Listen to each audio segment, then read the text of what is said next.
Before David Henderson-Stewart took over Russia's Raketa watch factory, he had no passion for watches.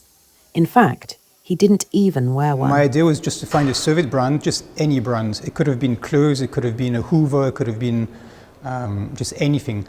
The British former lawyer was interested in Soviet industrial design and now counts Russian President Vladimir Putin among the brand's fans. Putin wears a watch made by Raketa's bespoke offshoot, Imperial Peterhof factory. I thought Soviet industrial design was really, really cool.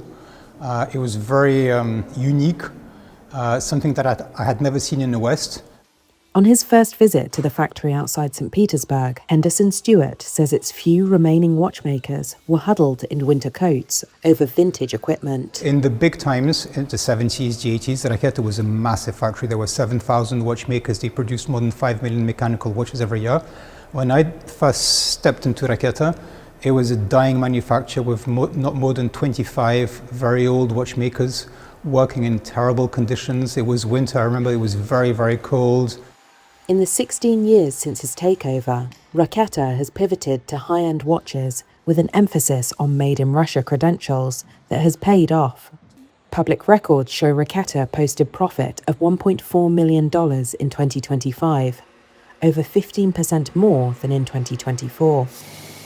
While Western sanctions imposed over the war in Ukraine have squeezed trade and shuttered foreign luxury, domestic demand rose for the largely unsanctioned company. We don't depend on the West for components.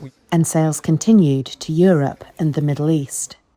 Now, more than 200 employees use refurbished machinery to continue the rare practice of making all mechanical parts in-house. It would have been much more logical just to shut down the factory, to buy every single component from Switzerland, from China, and just to maybe assemble it.